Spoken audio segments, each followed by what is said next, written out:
Hi, and welcome to my first review on this channel. In this video I will show you markers from the ProMarker series by Winsor & Newton.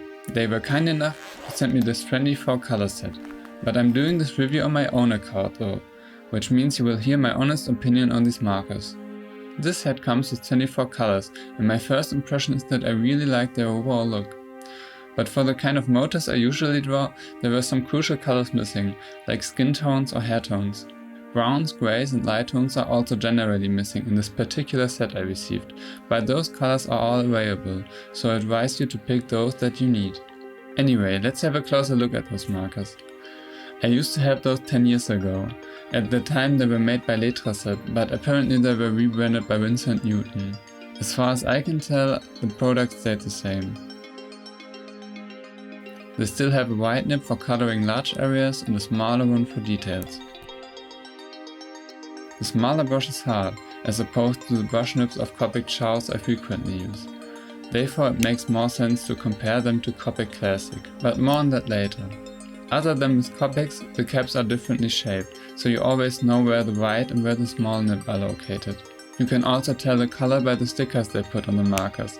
It feels a bit cheap with those stickers, but it works just fine since my 10-year-old markers are still easy to identify. Both of these features are helpful, so you don't have to browse for too long and open the caps if you frequently switch colors. The case uses elastics to keep the markers in place. You can raise those holes just like this, which lends itself for presentation purposes. It looks nice, but I recommend having all your tones close at hand when working, so you don't have to fight the elastics when getting the markers out or putting them back in. Now to working with the markers. The general feel when using ProMarkers is the same as with Copics.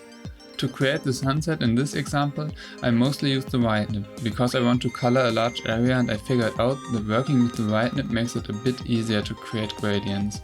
As I said, since those markers don't have a softer brush nib, it is far more tricky to work with them, at least for me because I'm used to soft brush nibs. I noticed they have some markers with brush nibs too, but I couldn't find them in my area, so I can't tell you about them. Anyway, I used cocktail pink as the base and worked over it with antique pink, and blended it again with the base color. I go darker with mulberry and amethyst. The blue tones were royal blue and indigo blue. Make sure to work red to prevent unwanted stains from your gradient.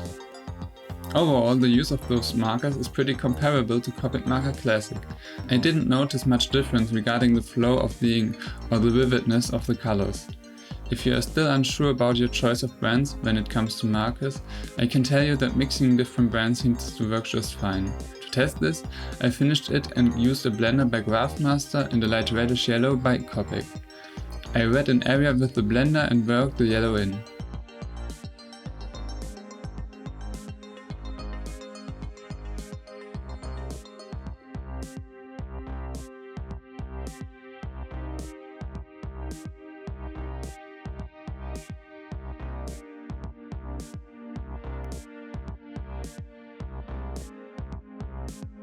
As far as I can see, there is no problem with mixing ProMarkers with markers you already have, regardless of the brand.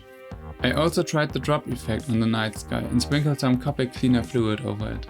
You can also use oil-free nail polish remover for this, but please try it on a sample first. Nail polish remover is a bit unpredictable for this.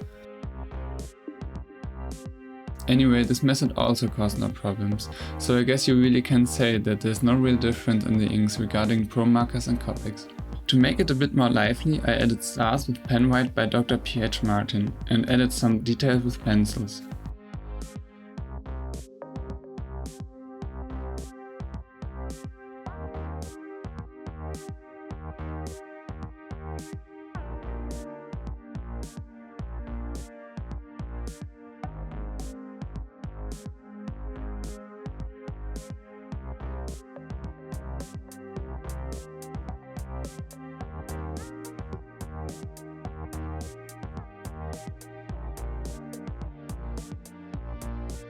Because working red on red can cost a high amount of ink, I wanted to find out if you can refill them.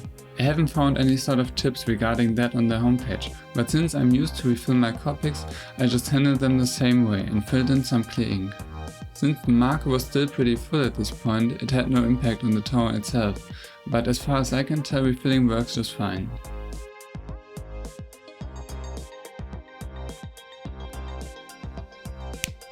To come to a conclusion, I would say that markers really can compete with Copic markers, especially when you are used to Copic classics.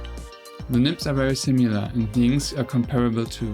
Personally, I'm not a fan of hard brush nibs at all, which was the reason I quit using ProMarkers 10 years ago. But that's just a personal preference, because the quality is equivalent. So in the end it comes down to the price. If you can handle a hard nib or you're used to Copic Classic, I think ProMarker provide a good value for a smaller price. When I looked at both companies' websites, the ProMarkers were about $3 cheaper. I hope you enjoyed my review. If you have any questions about the markers, you can post them in the comments below. Thanks for watching.